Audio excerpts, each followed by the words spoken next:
Okay, here I am back, rocky like a hurricane. I like that song, the Scorpion song. Some rock classics. It's good. It's good. And well, anyway, yeah, we made it to the pub. We had already a couple of friends waiting there for us. I felt so sorry to arrive late and getting stuck on the bus. The point is, like, we took the bus like 2 days in a row with Sora. We went similar route, and each time the bus took ages to arrive, and then it was stuck in the traffic, and like I'm sitting there, it's so annoying, and I have to pay for it, wait for it, then maybe be cramped with other people, and then you're stuck in traffic. You see people walking faster than the bus. I'm like, man, this is a scam. I mean, I understand some people actually need it, and yeah, in some situations it can be more the best option. But I'm like, I'm so used now to especially to do that route on my bike. I go so quickly. I don't have to wait for anyone. I just go. Still respect the red lights, the pedestrian crossing. I respect everything. I still managed to go so quickly. I got so much freedom. I know I'm exposed to weather, to traffic, to whatever, cold, but man, so much better. So that now I'm having the shock of using public transport. I don't like it anymore. I used to, when I moved to London, I used to love taking the tube. It was a new thing for me. I mean, I used it before in other places, but it was like I was getting the city mentality. Oh yeah, let's take the tube, let's go here and there, do lots of things. And now I realize that I prefer my independence, do stuff by myself with my own vehicle. But anyway, this is all another story. So well, we got there. So I was so happy to see friends there, and we catch up sometimes. Also, another couple of friends arrived later. So I thought of doing a shout out, but at the same time, I'm thinking, okay, let's not say who they are, because maybe I don't want people to know that they came there. I don't know. I just have this thing of I try to be as respectful as possible. Or I might either ask, guys, do you mind if I take a picture with you and I publish it, or they say that you are there, or I either just avoid saying who was there. Maybe it's me overthinking, but it's for me a way of respecting people's privacy, basically. So, if you're watching this, you know who you are. So I'm very grateful and thankful that you came. Was really happy. Really, it's been great. I had a great time. So yeah, we've been there. We had food, drinks, and we spent those few hours there. And yeah, that's it. I mean, it was very something. I would say it's nothing special, but actually it was something simple but super special. It felt very good, very good, and it's been very nice. So, and then yes, just catching up with things, so talking about stuff, cracking up about stuff. That's exactly how I envision this event, let's call it like that, this gathering, this meetup. And yeah, it's been all good, and super comfy. You can get stuff for very cheap, basically food and drinks. Super convenient. A lot of people talk bad about Wetherspoons because being cheap, I mean, attracts all sorts of people, but I mean that's how it's supposed to be. I mean, it's not supposed to be an extra luxury. I mean, going to the pub is kind of a luxury because you can eat at home, for way cheaper. You don't need necessarily to go and drink alcohol or have hot drinks, but it's kind of a luxury. But this chain is so expanded across the country, and they managed to make cheap prices, and the places look nice as well. I mean, they look classy.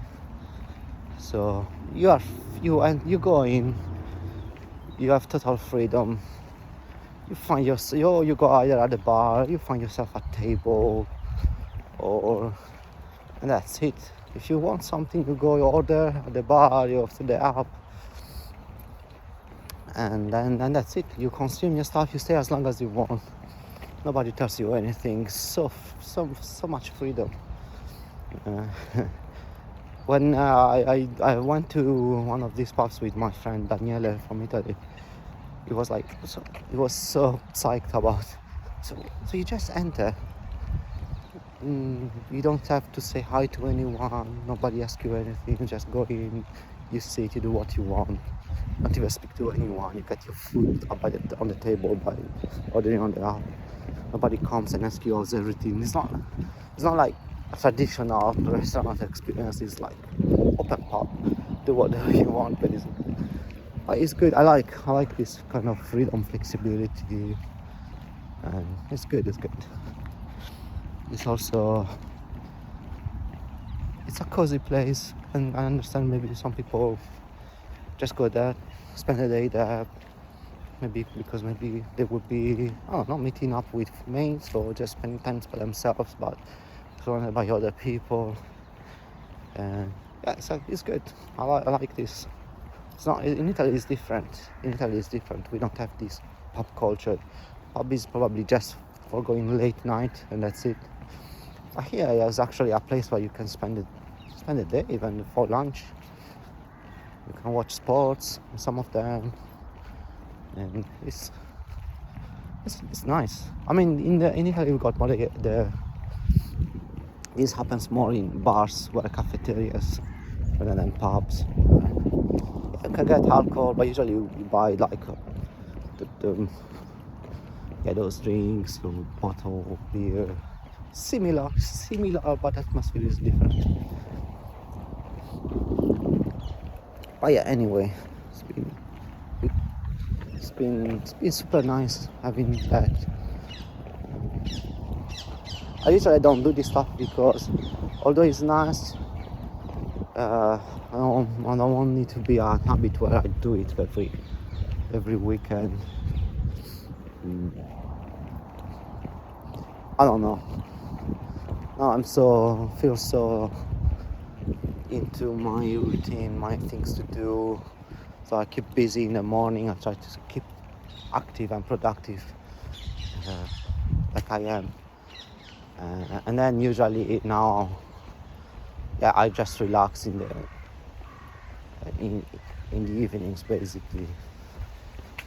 And I don't know, but I might maybe find an excuse to go every now and then. But yeah, no, it's been good. Then we went back home. We had some Korean. It's been a while we didn't have Korean. Got some spicy squid. Wow, it was delicious, super good and super spicy. They gave me troubles this morning because it was super spicy.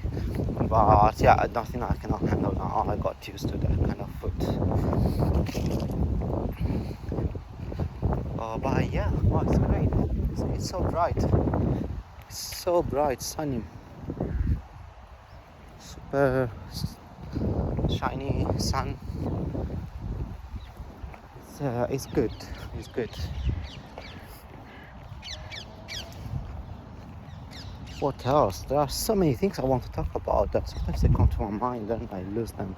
Or maybe that I have some diversions where I want to follow on talking about something and I have the chance to talk about another subject. But I have to decide what to talk about.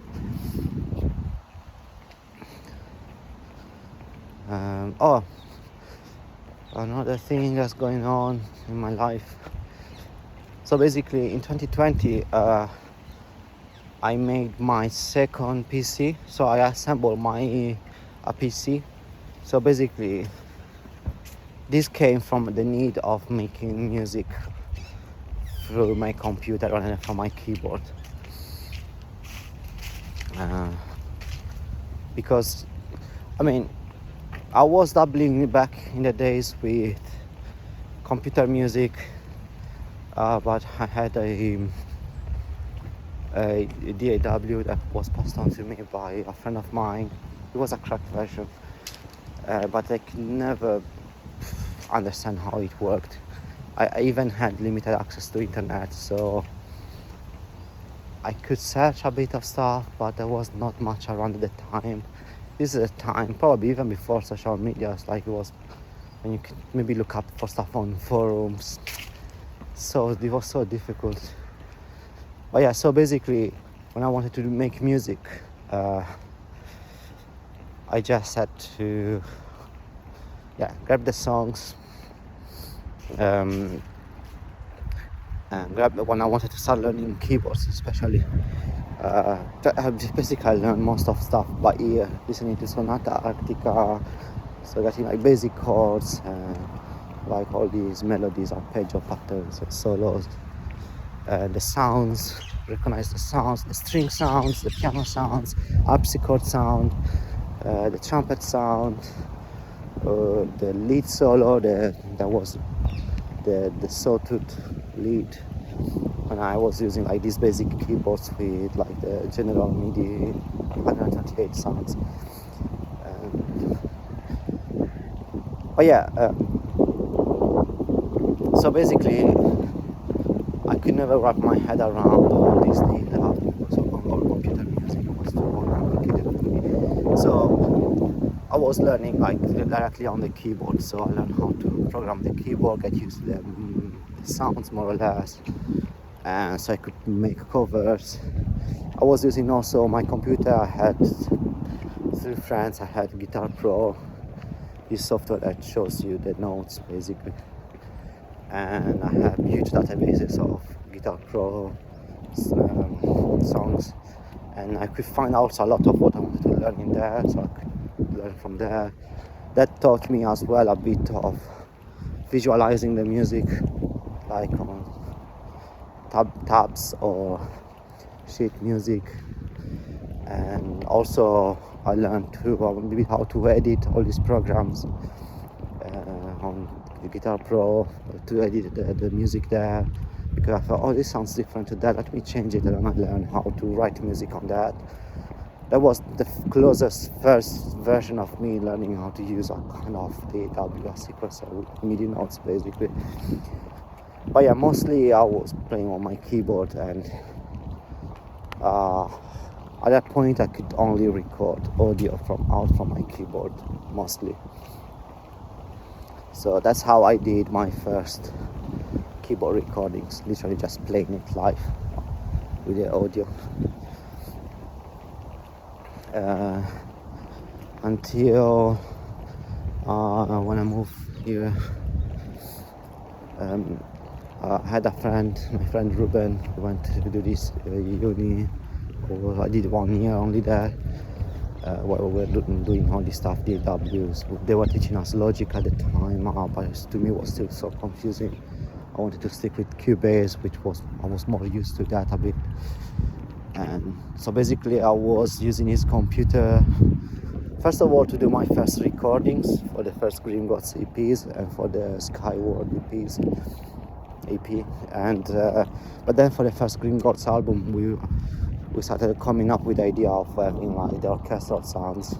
So basically I was using his Cubase with his East West libraries he had at the time. I was using those. So there I started to basically to make music through VSTs, orchestras. And somehow it was so very simplistic. I managed to pull it through, and I got the album done. It was not a bad result either. It was alright. But then after that I decided, okay, I want to make proper music for Grimgods, I want to have my own computer, because I've been ages without having a computer, just an iPad basically, because I was getting stressed of computers, because they can become very stressful. So then I thought, okay, I was very also influenced by Ruben with the building PC mentality for gaming, where you can change parts, you can upgrade your computer or whatever. So basically I follow on that, and I built my first computer. It was 2018 I think, and 17 or 18 probably. And so then the second Grimgods album came up, but then I already had as I built my basic computer PC, I got my audio interface, but then I ended up recording like the second album, which was Dragons of the Ages. Basically I recorded all of it audio, but it was fun experience. I mean, the sound quality was not great, although I recorded from the Kronos, which is one of the top keyboards, but still it's synth sounds. So to do an orchestral album with the synth sounds is not great compared to the VSTs from the real orchestral samples. So it was still good. I was recording track by track, section by section, audio. I was just trying to be as precise as possible, because I mean, you can do audio editing to fix audio things, but it would take so much time. So I wanted to just have good takes, and that's it. Also, it was like a personal satisfaction thing. So just to be able to record an album like live audio, to have that keyboardist skill to play the chords, the melodies, the patterns live and on time and tight. But after that I realized that I say, okay, I need to step up the game. So what I did, I improved my computer. So basically I don't remember what I did with the previous components, but I say, okay, this time I'm gonna go full on. Like in my mind I was going to become a professional composer, and I needed a massive computer. And so basically what I did, I kept with me